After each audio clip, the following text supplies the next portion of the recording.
ভবানীপুর এবং নন্দীগ্রাম দুই কেন্দ্রেই বিজেপির প্রার্থী শুভেন্দু অধিকারী।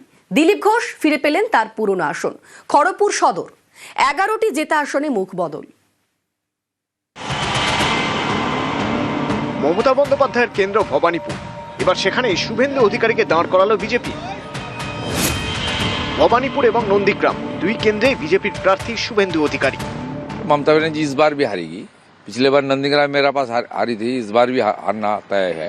भवानीपुर भी हारना है। একজন প্রার্থী দুই কেন্দ্রে ভোটে লড়ছেন, এমন ঘটনা এ রাজ্যে একবারই ঘটেছে। 1952 সালে বিধানচন্দ্র রায়কে বউবাজার এবং মহিষাদল থেকে প্রার্থী হওয়ার প্রস্তাব দেওয়া হয়, তিনি রাজি হননি। 1962 সালে তিনি বউবাজার এবং বাঁকুড়ার শালতোড়া থেকে প্রার্থী হন। এবার শুভেন্দুও দুই কেন্দ্রে প্রার্থী, কলকাতার ভবানীপুর এবং পূর্ব মেদিনীপুরের নন্দীগ্রাম। শুভেন্দু অধিকারী ভবানীপুর কেন্দ্রে মুখ্যমন্ত্রীর বিরুদ্ধে লড়ার জন্য তিনি দলের কাছে আবেদন করেছিলেন। শুভেন্দু অধিকারী নন্দীগ্রাম থেকেও হারবেন এবং ভবানীপুর হারবেন তো বটেই, নন্দীগ্রাম গোহারা হারবেন। তাই সস্তা প্রচারে ভোটের কদিন ভেসে থাকার জন্য ভবানীপুরে দাঁড়াচ্ছে।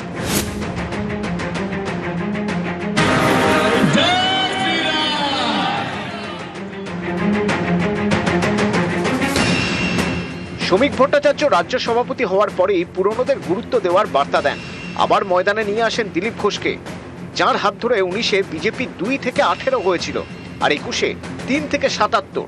24-এর লোকসভা ভোটে মেদিনীপুর থেকে লড়তে চেয়েছিলেন দিলীপ, কিন্তু দল তাকে দাঁড় করায় বর্ধমান দুর্গাপুরে। কিন্তু এবার দিলীপ ফিরলেন নিজের আসনে। 2016 সালে যে খড়গপুর সদরে জিতে প্রথমবার বিধায়ক হয়েছিলেন, সেই আসন থেকে এবার ফের লড়বেন দিলীপ ঘোষ। 21-এ এই খড়গপুর সদরে জিতেছিলেন বিজেপির হিরণ চট্টোপাধ্যায়, এবার সেখানে দিলীপ ঘোষ। দিলীপ ফর্মে ফিরেছেন, তাকেও ফেরানো হলো তার পুরনো আসনে। তো জেতার জন্যই লড়বো, পছন্দের আসন। আমরা টার্গেট রেখেছি খড়গপুরের ঐতিহাসিক 1 লক্ষ ভোট বিজেপিকে পেতে হবে। বিজেপির লড়াই বিজেপির সঙ্গে, টার্গেটটাকে বাড়িয়ে মার্জিনটাকে বাড়াবো। সাহিত্য সম্রাট বঙ্কিমচন্দ্র চট্টোপাধ্যায় জন্ম উত্তর 24 পরগনার নৈহাটিতে। সেই নৈহাটি থেকে বিজেপি প্রার্থী করেছে সুমিত্র চট্টোপাধ্যায়কে, যিনি বঙ্কিমচন্দ্র চট্টোপাধ্যায়ের নাতি। সম্প্রতি সংসদে বঙ্কিমচন্দ্র চট্টোপাধ্যায়কে প্রধানমন্ত্রী যেভাবে সম্বোধন করেন, তাতে বিতর্ক তৈরি হয়। আসরে নামে তৃণমূল, এবার বঙ্কিমচন্দ্রের নাতিকে প্রার্থী করল পদ্ম শিবির। সোমবার প্রথম দফার প্রার্থী তালিকা প্রকাশ করেছে বিজেপি। 144 আসনে প্রার্থীর নাম ঘোষণা করা হয়েছে। এই 144 আসনের মধ্যে প্রথম দফায় ভোট 100 আসনে, দ্বিতীয় দফায় 44 আসনে। এই 144 আসনের মধ্যে 2021 সালে 51টি আসন জিতেছিল বিজেপি। এর মধ্যে 40 আসনে প্রার্থী বদল করা হয়নি। 11টি জেতা আসনে এবার নতুন মুখ, যেমন বালুরঘাটে অশোক লাহিড়ীকে প্রার্থী করা হয়নি। খড়গপুর সদরে করা হয়নি হিরণ চট্টোপাধ্যায়কে। ঠিকই আছে, পার্টি গতবারে যতটা এগিয়েছিল তার থেকে সামনে যেতে চায়, সেজন্য পুরনো যারা জিতে এসেছেন জনসমর্থনে তাদেরকে রেখেইছে। 2-1জন এমএলএ চেঞ্জ হয়েছে আমি দেখলাম। কিছু পরিবর্তন হয় সময়ের সঙ্গে সঙ্গে, নিশ্চয়ই ভালোর জন্যই করা হচ্ছে। দিনহাটা থেকে টিকিট পাননি নিশীথ প্রামাণিক, শীতলকুচি থেকে পাননি সুকুমার রায়, আলিপুরদুয়ার থেকে সুমন কাঞ্জিলাল এবং হলদিয়া থেকে তাপসী মণ্ডল। এই দুজনই 2021 সালে বিজেপির টিকিটে জেতেন, তারপর তৃণমূলে যোগ দেন। তাই হলদিয়া ও আলিপুরদুয়ারে এবার বিজেপির নতুন প্রার্থী। নিউজ 18 বাংলা। কমিশনের বিচারাধীন বিজেপির প্রার্থী আউশগ্রামের বিজেপি প্রার্থী কলিতা মাঝি। এসআইআর শুনানিতে ডাকা হয় বিজেপি প্রার্থীকে। 28-এর ভোটার লিস্টে অ্যাডজুডিকেশনে থাকা কলিতাই আউশগ্রামের বিজেপি প্রার্থী। শরদেন্দু রয়েছেন আমাদের সঙ্গে, প্রতিনিধি শরদেন্দু। গতবারের মতো এবারও বিধানসভা নির্বাচনে বিজেপি প্রার্থী করেছে কলিতা মাঝিকে এবং তার নাম বিচারাধীন তালিকায় রয়েছে। তালিকার 273 নম্বর আউশগ্রাম বিধানসভার 195 নম্বর বুথের 397 নম্বর সিরিয়ালে তার নাম রয়েছে। এবং কলিতা মাঝি নিজেও বলছেন যে তার 7 বোন 6 বোনের নাম ভোটার নাম উঠে গেলেও শুধু তার নামটাই বিচারাধীন রয়েছে। তিনি সমস্ত নথি জমা দিয়েছেন এবং তার বক্তব্য কমিশনের আধিকারিকরা বলেছেন কোনো অসুবিধা নাই, কিন্তু তার নাম কেন বিচারাধীন রয়ে গেল সেই নিয়ে তিনি নিজেও চিন্তার মধ্যে রয়েছেন এবং এই ঘটনাকে কেন্দ্র করেই কিন্তু রাজনৈতিক তরজাও শুরু হয়েছে। ধন্যবাদ। আপনার নাম তো এক জুরিসডিকশনে আছে, তারপরও আপনাকে প্রার্থী করেছে দল, কি বলবেন বলেন? সেটা কিভাবে হয়েছে সেটা আমার জানা নাই ঠিক। আপনার কি নাম এডুকেশনে ছিল? আছে। আছে। পরিবারের আপনি একারই নাম আছেন আরো কবে? আমার একাই। আমরা নিজেরা 7 বোন, 7 বোনের মধ্যে 6 জনের একই বাবা, সবই হয়েছে, কিন্তু আমারটা কেন এইভাবে হয়েছে সেটা আমি জানি না। এখন আইনের ব্যবস্থা সেটা ইলেকশন কমিশনার জানে। হিয়ারিং এ গেছিলেন? কি বলেছে ওখানে? বলেছে কোনো অসুবিধা নেই। কলিতা মাঝি শোনা যাচ্ছে তার নাম হচ্ছে বিচারাধীন আছে, তারপরও বিজেপি প্রার্থী করেছে, তার মানে বোঝা যাচ্ছে যে নির্বাচন কমিশনের সঙ্গে বিজেপির হচ্ছে একটা আন্ডারস্ট্যান্ডিং আছে, অর্থাৎ নির্বাচন কমিশন বিজেপির অঙ্গুলি হেলনে চলে, নির্বাচন কমিশন বিজেপির হচ্ছে তল্পিবাহক হিসাবে কাজ করছে। আমরা যে বরাবর এই অভিযোগ করে আসছি, আজকে এটা প্রমাণ হয়ে গেল কলিতা মাঝিকে প্রার্থী ঘোষণা করার মধ্য দিয়ে।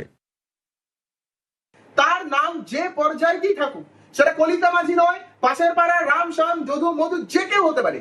তৃণমূল বুঝতে পারছে রাজনৈতিক ভাবে তাদের দেওয়ালে পিঠ ঠেকে গেছে, তাই কলিতা মাঝিকে অপদস্থ করার জন্য কলিতা মাঝির সঙ্গে রাজনৈতিক ভাবে পেরে উঠবে না বুঝতে পেরে, তাই তাকে এই রকম আক্রমণ করা হচ্ছে। প্রার্থী নিয়ে ক্ষোভ, দল ছাড়লেন মহিষাদলের 21 পদ্মপ্রার্থী। মহিষাদল সহ জেলার বিভিন্ন কেন্দ্রের প্রার্থী নিয়েই অসন্তোষ। 26 মহিষাদলের পদ্মপ্রার্থী সুভাষ পাঁজা। প্রার্থী নিয়ে দলীয় সিদ্ধান্তের প্রতিবাদ করে দল ছাড়লেন বিজেপি নেতা বিশ্বনাথ বন্দ্যোপাধ্যায়।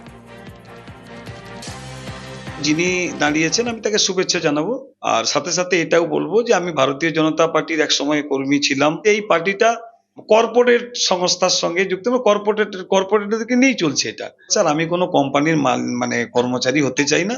আমাদের জেলা সভাপতি, আমাদের রাজ্য সভাপতি এবং আমাদের কেন্দ্র স্তর পর্যন্ত সর্বোচ্চ পর্যায়ে যারা প্রবাসী কার্যকর্তা হিসেবে এসেছিলেন, আমি তাদেরকেও আমার লেটারটা পাঠিয়েছি। আলিপুরদুয়ারে বিজেপির গোষ্ঠীদ্বন্দ্ব, প্রার্থী ঘোষণা হতেই বিজেপির জেলা অফিসে ভাঙচুর বিজেপি কর্মীদের একাংশের। সাংসদের চেম্বারও ভাঙচুর। আলিপুরদুয়ারের প্রার্থী পরিতোষ দাসকে পছন্দ না হয় ভাঙচুরের অভিযোগ। আগুন জ্বালিয়ে জেলা অফিসের সামনে বিক্ষোভ।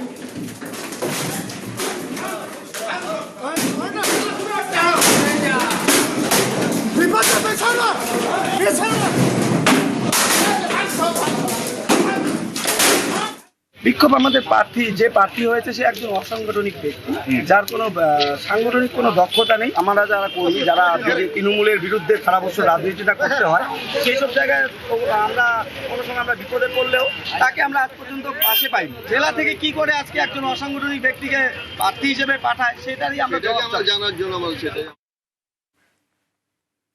বামেদের বাজি তরুণ মুখ। ভোট ঘোষণার পরের দিনই প্রথম দফার প্রার্থী তালিকা প্রকাশ। ভোটের লড়াইয়ে কম বয়সীদের উপরই ভরসা করা হয়েছে। তবে যাদবপুরে প্রার্থী বিকাশ রঞ্জন ভট্টাচার্য।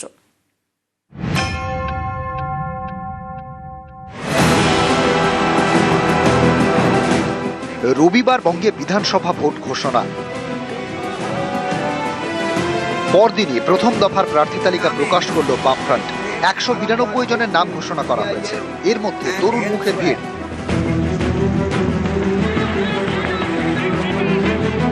মীনাক্ষী গতবার লড়েছিলেন নন্দীগ্রাম থেকে, এবার উত্তরপাড়ার প্রার্থী মীনাক্ষী। উত্তরপাড়া গোটা পশ্চিমবঙ্গকে পথ দেখাবে। নির্বাচন আমাদের কাছে একটি বড় রাজনৈতিক লড়াই। এই গোটা পার্টি দেখছেন, গোটা পার্টি সারা বছর মানুষের রুটির সাথে এই লড়াইটা প্রতিদিন লড়ছে মাটিতে থেকে। দমদমে বাম প্রার্থী ময়ূখ বিশ্বাস, দমদম উত্তরে দীপশিতা ধর।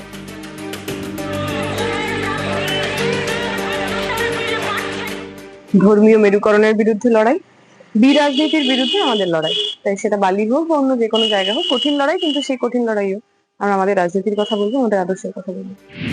রাজারহাট নিউ টাউনে বাম প্রার্থী সপ্তর্ষি দেব, মহেশতলায় সায়ন বন্দ্যোপাধ্যায়,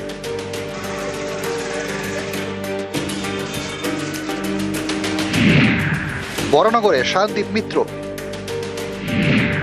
নোয়াপাড়ায় গার্গী চট্টোপাধ্যায়।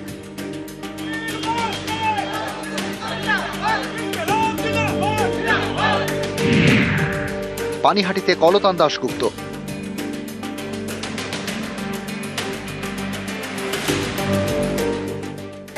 বামপন্থী রাজনীতি অতীতেও এইভাবেই ইয়ং লোকেদেরকে সামনে নিয়ে এসে যারা সিনিয়র ছিলেন তারা তাদেরকে রাস্তার লড়াই চিনিয়েছেন। আমরাও এখন সেই কাজ করছি। বিধানসভার ভেতরে বাজেট অধিবেশনে যদি ধর্ম, জাত ইত্যাদি নিয়ে চর্চা হয় তাহলে মানুষের কাজ কোথায়, কৃষকের ফসলের দাম কোথায়, পরিযায়ী শ্রমিকদের যন্ত্রণা, এইসব নিয়ে আলোচনা কখন হবে? এই আলোচনাটা হওয়ার জন্য বামপন্থীদের বিধানসভার ভেতরে যেতে হবে, সেই চ্যালেঞ্জটাই আমরা গ্রহণ করেছি। এদিন প্রথম দফায় 192 জন প্রার্থীর নাম ঘোষণা করা হয়। এর মধ্যে সিপিআইএম এর 116 জন। যাদবপুর আসন থেকে সিপিআইএম প্রার্থী বিকাশ রঞ্জন ভট্টাচার্য। মানুষকে সিদ্ধান্ত নিতে হবে যে আমরা দুর্নীতির পক্ষে থাকবো না দুর্নীতির বিরুদ্ধে। বাংলার যা ঐতিহ্য তাতে আমি বিশ্বাস করি মানুষ দুর্নীতির বিরুদ্ধে থাকবে। গোটা রাজ্যের জন্য যা ইস্যু, গোটা দেশের জন্য যা ইস্যু, সেই ইস্যুটাও এই কেন্দ্রের ক্ষেত্রে প্রয়োজন। 1998 থেকে 2003 সাল পর্যন্ত ত্রিপুরার অ্যাডভোকেট জেনারেল ছিলেন বিকাশ রঞ্জন ভট্টাচার্য। 2005 থেকে 2010 পর্যন্ত কলকাতার মেয়র। 2020 সালে সিপিআইএম এর রাজ্যসভার সাংসদ হন। আইনজীবী হিসেবে নানা গুরুত্বপূর্ণ মামলা লড়েন। বিকাশ রঞ্জন ভট্টাচার্য ফের ভোটের ময়দানে, এবার যাদবপুরে সিপিআইএম প্রার্থী। নিউজ 18 বাংলা।